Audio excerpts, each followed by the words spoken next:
Disabilities causing lack of physical activity has increasingly been bringing attention to the public internationally, causing more need for attention to youth with disabilities. This call for attention has been increased immensely over the past decade, but a new issue has become more prevalent. Youth with disabilities have a lack of physical activity and need aid to help become more active people. Programs have been created like Special Olympics, and these programs have their benefits, but some drawbacks at the same time. Special Olympics have been involved in millions of American lives, causing both good and bad reactions among the population that participate. Special Olympics have affected millions of lives ever since the program has been run annually.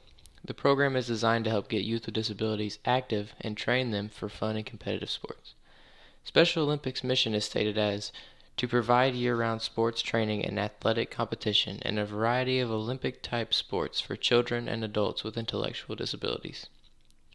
Many barriers separate those with disabilities from those without to participate in sports, as mentioned in a study from the American Medical Association Journal. They, both of which are doctors and professional researchers, state that sports were created as opportunities for children to play, be active, and begin learning how to become better or more successful at a given sport. Those with disabilities, however, have had a much harder time with getting the opportunity to become involved in sports than those without.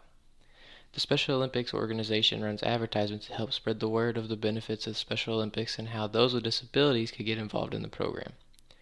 Other side programs are managed by the same organization, such as the Polar Plunge, to advertise and bring more awareness to the main Special Olympics program. Certain qualifications must be met in order to participate in any events, and some do not meet those.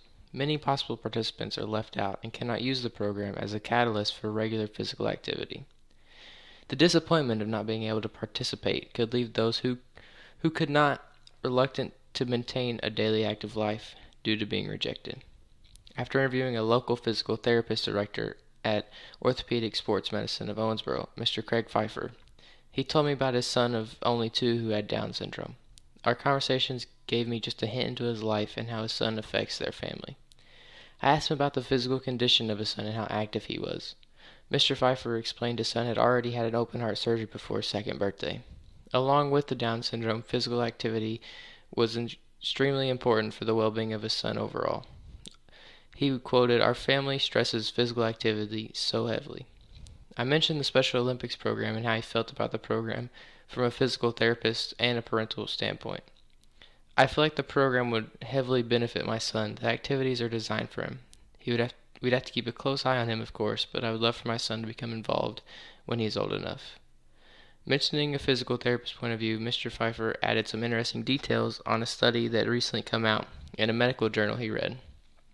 He mentioned a study on how physical activity is being proven to increase learning capabilities and overall attention in school.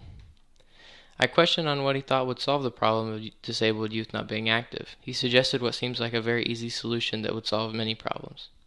Since I've become a parent, I now know that all parents want to know the whys and the hows of special needs like my son.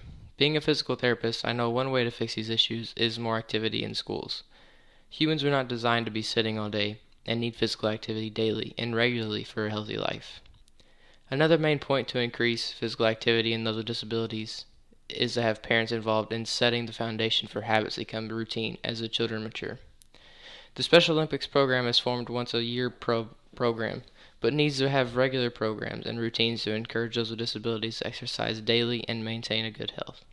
After researching the main Special Olympics program, I have discovered what I think is the main flaw of the program, as it only occurs once a year and still limits those who can participate. The Special Olympics requires an application to be turned in, which keeps some out of the program. Weekly or daily routines could be ran in cooperation with local schools and exercise clubs such as the YMCA to encourage those with disabilities to exercise regularly instead of only once a year.